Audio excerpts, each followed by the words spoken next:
Halo guys, salam jumpa bersama saya Singa Bali di sini ya. Hari ini saya kedatangan teman yang luar biasa. Ya, kebetulan kita lagi ngantri KTP di sini. Ngantri KTP, ya ada yang minum kopi, ada yang minum air bunga. Air kembang lah. Ya, biar dapat kembang desa katanya. Udah cepet mau nanya apa loh. Durasi. Mahal loh katanya. Bayarannya mahal. Aduh. Giliran saya minta satu, dia minta dua. Ya, balik lagi ke sana duitnya. Oke, Romo Dewa ini kan terkenal sebagai praktisi yang luar biasa ya. Siapa yang bilang? Dia juga menulis buku. Siapa yang bilang? Gue barusan. Gue barusan. Biasa. Jadi luar biasa di luar sana. Kalau di dalam sana nggak tahu. Kalau di dalam sana tuh kita cuma berdua. Si siapa itu? Sama Mas. Cuman dada doang. Oke ya. Jadi kalau ngomong masalah hipnotis, ilmu tentang pikiran atau tentang yang mungkin orang yang lebih serem lagi ngomong tentang alam bawah sadar gitu. Kalau saya lebih kepikiran bawah sadar, sama bawah pusar gitu saya. Iya. Nah, jadi begini Mas. Oke. Saat ini kan banyak sekali tuh ya berkembang teknik-teknik penyembuhan gitu. Orang jago-jago sekarang nyiptain teknik ya. Saya akui hebat-hebat ya. Hasilnya juga ya begitu, ada yang luar biasa, ada juga yang biasa-biasa saja, ada yang malah nggak ada hasilnya sama sekali, malah jadi sakit, tambah sakit. Nah, salah satu yang mereka pakai adalah teknik-teknik psikoterapi. Nah, psikoterapi. Nah, menurut Mas, kita ini minta dijelaskan ya tentang psikoterapi ini.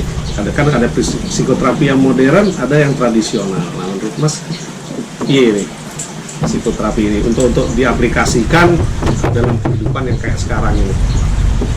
Jawab nih. Kayaknya iya sih Mas. Jawabnya serius apa nih? Sakar wes. Oke, saya coba ngoceh aja ya. Psikoterapi, psikis, jadi batin atau jiwa ya. Terapi penyembuhan ya. Pengobatan penyembuhan dengan psikoterapi. Bahasa apa sih ini? Psikoterapi banget ini ya. Ya terapi-terapi yang berhubungan dengan psikis lah ya. Jadi katanya itu 95% penyakit hari-hari ini itu karena faktor psikis ya. Jadi karena emosi yang terus-menerus, kondisi emosi negatif yang ada dalam diri manusia, dan itu mengakibatkan atau bermanifestasi menjadi penyakit fisik ya, entah jantung, entah glaukoma, ginjal atau emah dan lain sebagainya. Jadi psikosomatis lah katanya. Nah, psikoterapi ya itu menterapi yang diterapinya psikisnya ya. Pendekatannya banyak, ada hipnoterapi, ada mungkin ruqyah, ya boleh terserah lah apa segala macam. Nanti kita bahas yang lain lagi ya, nanti nggak terima itu dibilang. Oh gitu. Psikoterapi iya, itu kan aliran-aliran suci ya, seperti itu. Kita sesat. Aliran agama ya. Jadi apa pertanyaan tentang psikoterapi? Psikoterapi ya itu terapi yang menterapi bagian psikis gitu ya, terapi psikisnya. Psikis ini ya emosi dan pikiran itu, seperti itu. Nah, secara modern ya tadi ada hipnoterapi, ada psikoterapi, ada penggunaan NLP, ada penggunaan teknik-teknik yang lain gitu ya, pola-pola pasar dan lain sebagainya. Kemudian juga secara religius, pendekatan agama, mungkin orang dikasih ayat, dinasihati, disugesti dan lain sebagainya. Nah, secara tradisional juga banyak gitu kan. Para dukun itu juga paranormal yang asli banyak yang bisa melakukan itu. Pertanyaan jelasnya apa? Loh, tadi belum jawab itu ya? Lah, cuma ditanya psikoterapinya Nah, aplikasinya untuk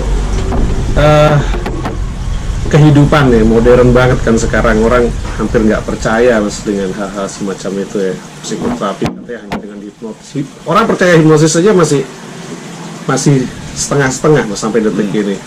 Ya, makanya kalau di Bali itu beneran nggak sih itu? Kayaknya. Jadi kalau menurut Mas sendiri nih yang sebagai yang sudah menjalani puluhan tahun menterapi orang dengan teknik-teknik hipnosis, kira-kira masih relevan nggak? Bahasa gue keren, relevan. Jadi gini, terapinya boleh ribuan atau jutaan cara. Inti terapi kan melakukan penyembuhan ya. Jadi bukan hanya psikoterapi aja, yang anak cabangnya ada hipnoterapi, ada dan lain-lain gitu ya. Jadi dengan teknik apapun asal kena ya sembuh gitu kan. Jadi teknik itu kan sering saya katakan itu hanya mode, kayak mode pakaian ini nih. Ada yang pakai pakaian gaya bule, gaya Bali, gaya Jawa, gaya akhirat fashion gitu ya. Akhirat fashion itu ya biasanya yang kutub segala macam. Intinya cuma satu kok, nutupin badan itu aja. Nutupin aurat gitu sebagai. Jadi bukan pada metodenya atau modenya seperti itu. Jadi orang bisa sembuh dengan metode apapun juga, asal memang pertama waktunya sembuh mungkin ya, seperti itu. Atau nggak perlu metode apapun juga bisa. Kalau saya saat ini bullshit dengan semua teknik terapi gitu. Jadi itu masalah program di pikiran manusia. Kita bisa buang semuanya ketika program yang menimbulkan psikosomatis itu tidak ada, ya nggak ada namanya penyakitnya ya, yang karena faktor psikosomatis itu. Makanya pentingnya kalau saat ini saya bilang semua itu mungkin membantu, tapi tidak pada sampai ke akar permasalahan seperti itu.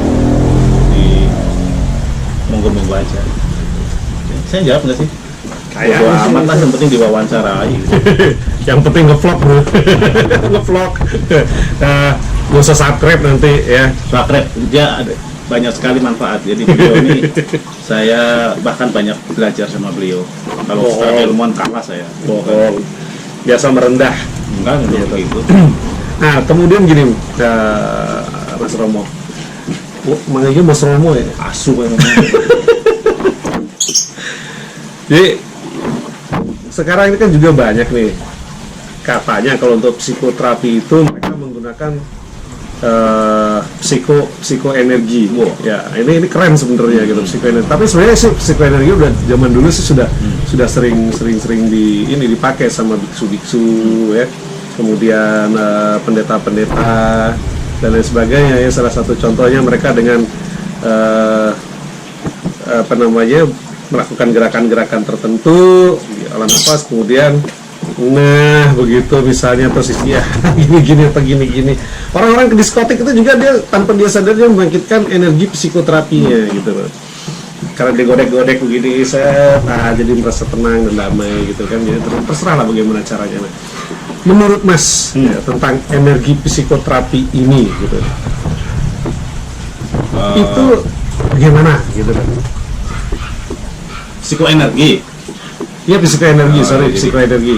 Bahasanya aneh-aneh sih kalau energi psikoterapi menghasilkan psikoenergi katanya gitu kan. Jadi gini, manusia kan punya tubuh batiniah ya. Kita ini fisik nih, di dalam kita ada tubuh batiniah, energi ya. Jadi kalau saya ngertinya gini, psikoenergi ya energi dari diri, energi dari sumber hidup kita. Jadi biasanya orang membangkitkan psikoenergi ini dengan latihan nafas dan lain sebagainya. Kalau tadi beli bilang pendeta, ustadz atau para pendeta mungkin bukan dari itu saja ya, karena mereka nggak latihan nafas tuh, mereka cuma percaya kepada biksu ya. Kalau para biksu ya mereka berlatihan olah nafas itu psikoenergi. Tapi kalau misalnya kayak kasus di Islam, Ruqyah atau Kristen, mereka nggak latihan nafas, mereka cuma percaya ayat, mereka gunakan keyakinan iman mereka, dan ada manifestasi keluarnya misalnya dalam Islam jin, syaiton, di Kristen mungkin roh jahat atau segala macam.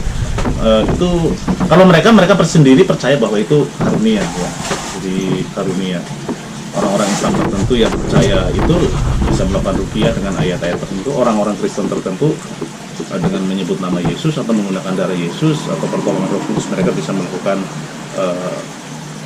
model-model seperti itu gitu loh. Jadi saya pikir bukan psikoenergi. Kalau mereka psikoenergi yang saya ngerti yaitu melalui pengolahan energi batiniah mungkin dengan olah nafas, dengan meditasi, ya terus membangun diri dan lain sebagainya, kemudian dialirkan seperti itu.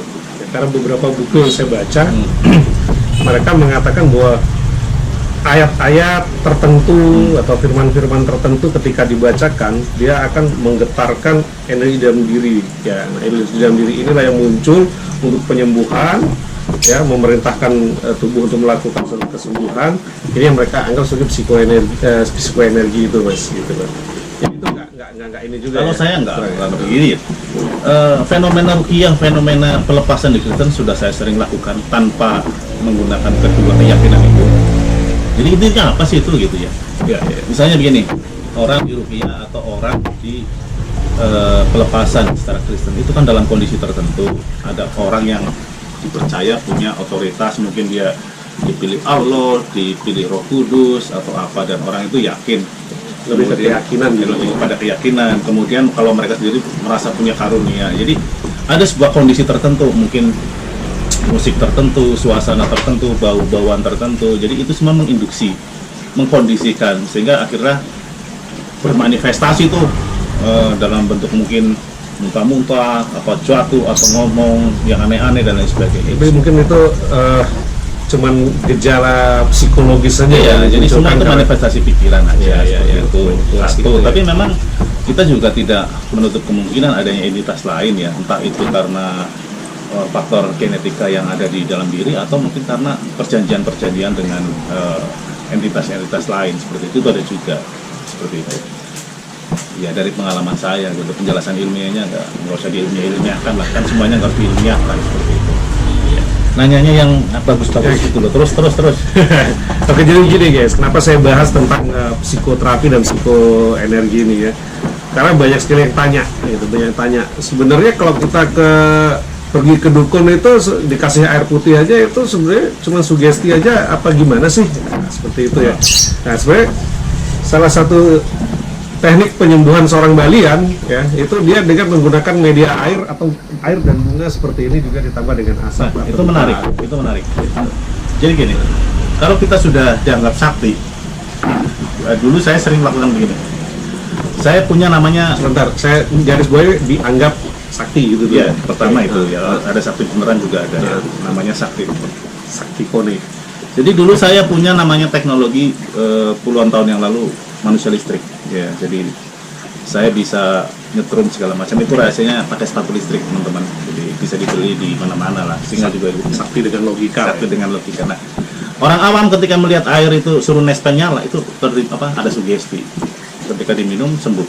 Itu satu. Jadi kita tanpa melakukan pengisian atau tanpa melakukan ritual pun itu sudah hasilnya sama dengan yang misalnya kita ritualin, kita doain, kita kata-katain yang menyembuhkan dan lain sebagainya. Nah, ternyata semua orang udah banyak yang tahu air ini ketika kita fokuskan energi atau kita blessing, kita doakan, kita doain memang sudah berubah seperti itu. Nah, jadi orang-orang yang connect ya sembuh seperti itu. Sekali lagi, mau serius atau enggak, mau dengan teknik sulap atau dengan ritual, terkadang hasilnya sama. Ini menarik gitu. Ini menarik gitu. Jadi ternyata bukan mungkin salah satu teknik psikoterapi ya, Mas ya. Psikoenergi ya. Tapi dia tidak memunculkan psikoenergi juga ya, ketika kita sudah begini ya, energi otomatis dia berubah, otomatis berubah. Nah, itu jawabannya jadi ya. Jadi sebenarnya ilmiah kok gitu. Nggak. Ada kok bukunya Masaru Emoto itu jadi tentang buat yang masih suka pergi ke dukun untuk berobat, ya, monggo gitu. Nah, cuma hati-hati begini. Dukun-dukun tertentu ya memantrai air-air ini dengan mantra-mantra yang justru berbahaya ya. Mungkin praktisi gendam atau praktisi apa ketika dimantrain ini bisa membuat tidur. Nanti saya upload deh video saya bagaimana kita bisa menidurkan orang dengan air. Jadi di pelatihan-pelatihan tertentu itu memang peserta disuruh minum air, itu air yang sudah dimantrain. Ya, air sudah dicampi-campi dengan mantra-mantra tertentu dan itu efeknya ada. Ya, seperti itu. Ya, jadi itu jawabannya tentang psikoterapi ya, mungkin sedikit sekelumit aja itu secuil tentang psikoterapi ya. Jadi saya ingatkan buat yang masih suka ke dukun sebenarnya nggak masalah ya, Mas ya. Kalau memang itu jalan untuk kesembuhan atau kesuksesan apa silakan ya. Nggak masalah, saya mau orang kemana aja nggak masalah kok. Jadi ya itu memang fenomena kehidupan seperti itu. Jadi bangga lah jadi orang Indonesia, orang-orang Nusantara ini yang kaya dengan ilmu-ilmu yang sebenarnya sudah diadopsi justru sama mereka, orang-orang Barat. Ya gitu, tapi kita malah nginjak sendiri. Orang Barat itu orang bule.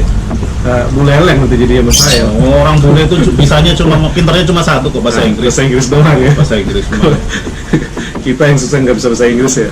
Bukan begitu. Mereka tuh pintarnya bahasa Inggris doang. Gitu. Jadi orang bule itu tertarik dengan hal yang kita sudah lewati tentang misalnya film tradisional, mereka masih sekarang tertarik gitu. Jadi memang itu paradoks, ironi ya seperti itu. Di satu sisi mereka punya teknologi yang sangat maju, di satu sisi mereka masih sangat goblok tentang ini keilmuan-keilmuan yang sudah kita terus berkembang tradisional seperti itu. Makanya laris kalau kita jualan misalnya gendam, jualan ilmu-ilmu yang berbau mistis seperti itu.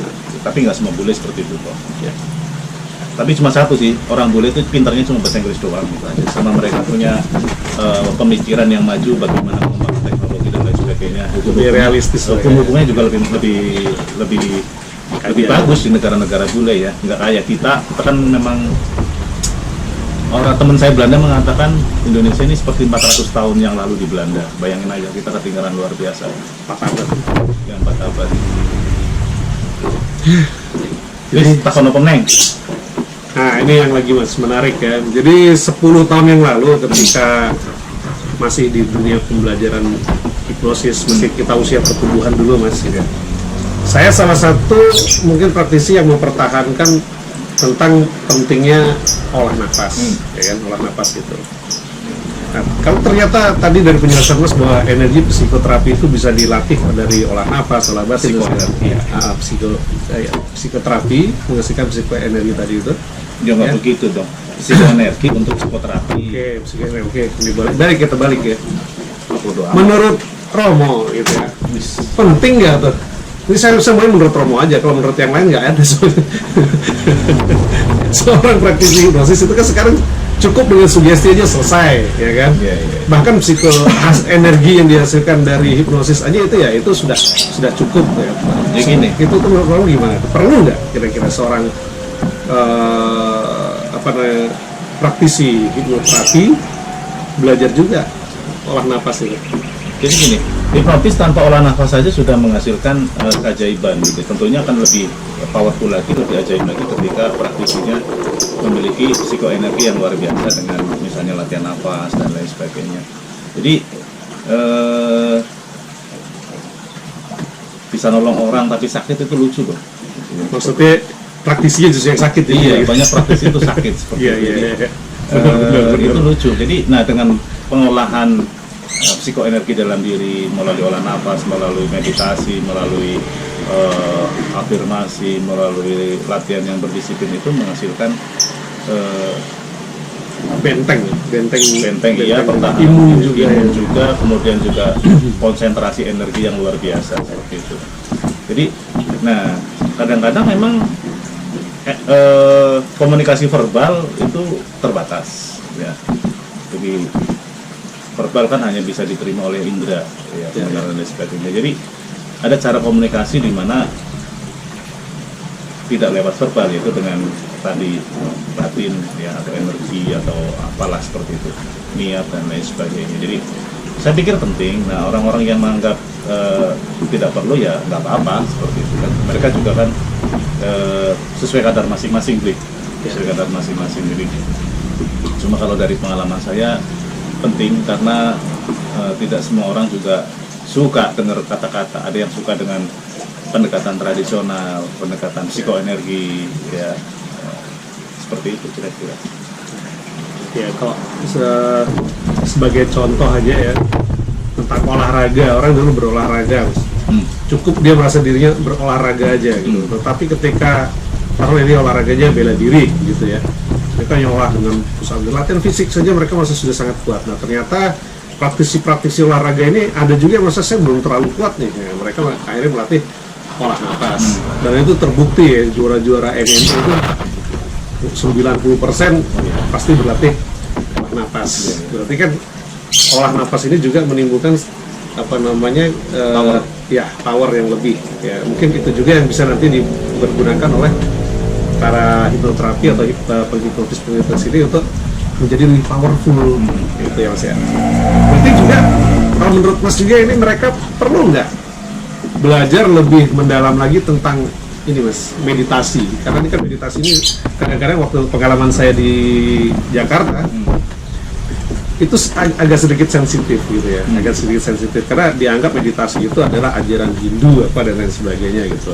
Nah kalau saya orangnya karena saya cuek ya bodo amat, mau itu ajaran Hindu, ajaran Buddha, ajaran Muslim, ajaran Kristen atau apa, selama itu bermanfaat dalam kehidupan saya gunakan, apalagi itu bisa untuk membantu orang-orang lain gitu. Karena kan banyak sekali nih mereka para penghipnotis itu bilang, turunkan gelombang otak kalian, tarik nafas yang dalam, hembuskan perlahan-lahan dan lain sebagainya. Tapi mereka sendiri nggak tahu meditasi itu seperti apa, cara menurunkan gelombang otaknya kayak gimana, cara naikkan juga gimana. Nah, itu. Kalau menurut Mas bagaimana? Ya, jadi ini sekali lagi menurut saya, jadi setiap orang boleh dengan jalan hidupnya masing-masing.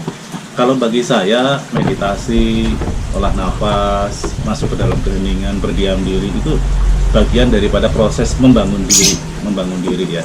Jadi setiap orang harus membangun dirinya sendiri ya. Kita ini kan memiliki, katakanlah bahasa modern ini, ada tubuh fisik, kita perlu makan, kemudian ada tubuh batin ya yang meliputi jiwa dan roh. Nah, kalau jiwa baru masuk ke dalam dimensi tadi lah, kalau saya bilang pikiran dan emosi ya, itu makanannya ya kata-kata yang bergizi tinggi, suasana yang menyenangkan dan lain sebagainya. Nah, ke roh ini kan yang merupakan inti dari hidup kita, yang merupakan kesatuan dengan sumber hidup. Itu kalau saya bilang ini gambarannya saja ya, jadi nggak usah dipercaya. Makanannya ya tadi keheningan, kesadaran akan nafas seperti itu. Jadi ketika kita ibaratnya baterai lah ya, dicas gitu loh, seperti itu, ibaratnya seperti itu. Jadi justru dari situlah, dari teknik meditasi itulah ya, kita mendapatkan kekuatan batin yang bisa berupa mungkin ketenangan yang melebihi akal, kedamaian yang melebihi akal, kemudian juga ada banyak pembelajaran di situ. Kadang-kadang ketika kita meditasi kita mungkin mendapat intuisi atau kewahyuan dan lain sebagainya. Jadi pada akhirnya justru dari situ pembelajaran dari dalam diri sendiri ya, seperti ini. Jadi gini, orang yang suka menyendiri, misalnya dia ke hutan selama 30 hari atau bahkan ribuan hari, itu pasti lebih sakti kalau menurut saya. Jadi nggak perlu belajar kepada siapa-siapa lah, menyendiri aja di hutan, justru akan terjadi banyak dialog dengan diri sendiri ya. Nah dari situlah mungkin dia akan meditasi dengan berdiam diri, sadar nafas, lebih sakti nantinya. Jadi nah mungkin manusia modern nggak masuk ke hutan gitu kan, tapi ya itu tadinya pentingnya mengalokasikan waktu. Kalau saya ya untuk berdiam diri, jadi saya ada waktu untuk berdiam diri di mana saya tidak mau diganggu oleh siapapun. Nah, harus tempat sepi. Enggak juga, dia tergantung. Yang penting menyendiri. Iya, menyendiri. Karena dalam keramaian pun bisa meditasi kita. Bisa menyendiri juga suara, ya. Menyendiri lebih bagus kalau kita jadi, punya. Berarti ini menyendiri bukan menyepi ya, berarti ya. Ya, dalam keramaian pun kita bisa menyepi kok. Karena semua yang kita dengar itu bisa menjadi alat bantu untuk kita masuk ke dalam kondisi yang tadi yang saya bilang powerful ya. Itu menarik. 10 tahun yang lalu Mas pernah bilang sama saya, nyamanlah dalam semua situasi dan kondisi gitu. Saya ngomong begitu, lupa. Saya ingat gitu. Jadi karena waktu itu saya pernah selalu nggak nyaman ketika emosi saya itu meledak-ledak ya gitu. Jadi saya disuruh nyaman sama beliau, luar biasa, kata-katanya itu suka ngasuh-ngasuhin saya gitu. Jadi yang saya dulu suka hobi marah gitu ya, emosi bukan marah, berantem.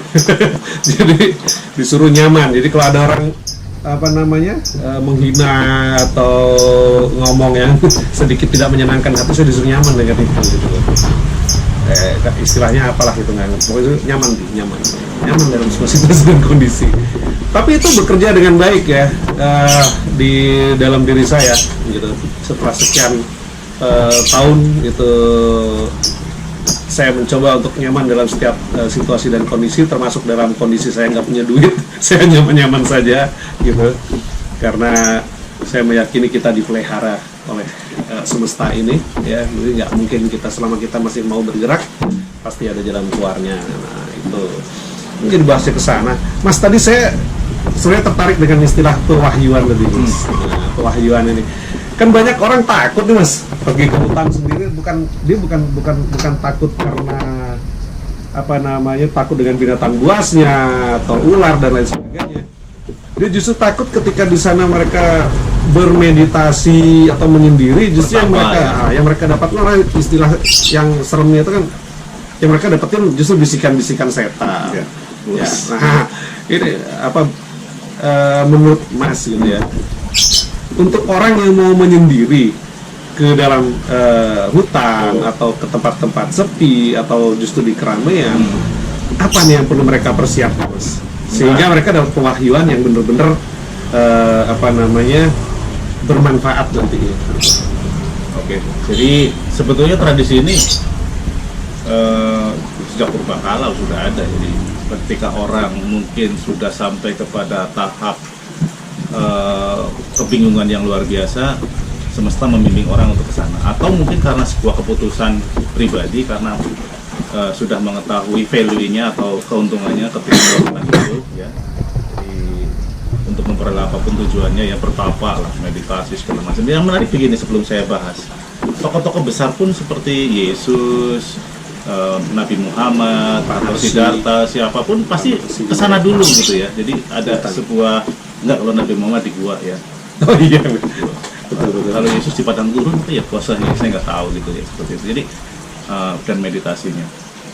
Nah, jangan bilang Yesus berfirman di padang gurun yang panas, jangan begitu, nanti marah gitu kan. Nah, jadi gini, tadi pertanyaannya apa yang harus dipersiapkan? Yang pertama, nggak ada yang dipersiapkan, bahkan kita satu dengan sumber hidup, jadi nggak ada yang perlu takutin gitu kan. Yang kedua, kita perlu menguji segala sesuatu. Ketika Anda berdiam diri, akan terjadi dialog dengan diri sendiri. Itu dinamanya proses berpikir. Ada banyak pertanyaan. Nah, bertanya itulah proses berpikir. Nah, biasanya orang yang sudah menyendiri itu lebih pintar, lebih cerdas. Kenapa?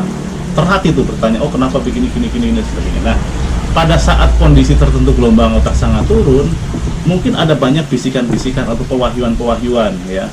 Nah, ini yang menarik. Mungkin kalau dalam tradisi Bali ada bisikan dari Wong Samar, kalau dalam tradisi Islam mungkin ada bisikan dari jin, tradisi Hindu mungkin ada bisikan dari para dewa dan lain sebagainya. Itu semuanya berkeliaran di dalam pikiran kita, saling mau ngeduluin masuk ya, seperti itu. Jadi jangan percaya begitu saja dengan apa yang kita dengar, diajarkan ketika kita menyendiri. Jadi harus diuji, harus dipikirkan mana yang sesuai dengan pemikiranmu saat itu, seperti itu.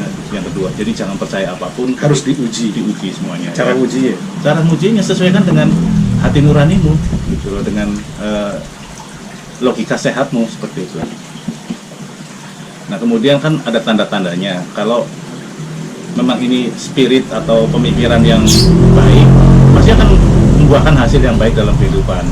Ya, tapi kalau memang dari spirit yang kurang baik, mungkin akan kita bawaan emosinya mungkin negatif, seperti itu. Jadi seperti itu, ujinya dengan rasa hati kita, seperti itu. Dan hasil akhir dari renungan itu ya. Jadi kita ngobrol apa ini? Itu tadi pewahyuan.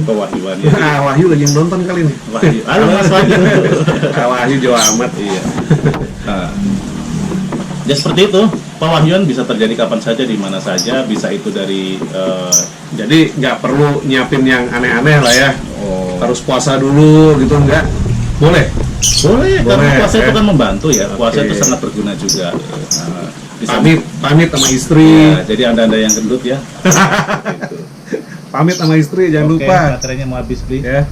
Mau habis ya? Ya, Oh kita iya, bersambung sih. ya. Nyambung aja dulu ya. Nanti kita akan bahas tentang obat-obat herbal ya, dan obat-obat farmasi ya. Mana yang lebih bagus, mana kelebihannya apa, kekurangannya apa. Ya, oke. Oke, suka channelnya Singa Bali ya. Boleh di-subscribe. Makasih. Sambung ini baterainya habis. Sip. See you later.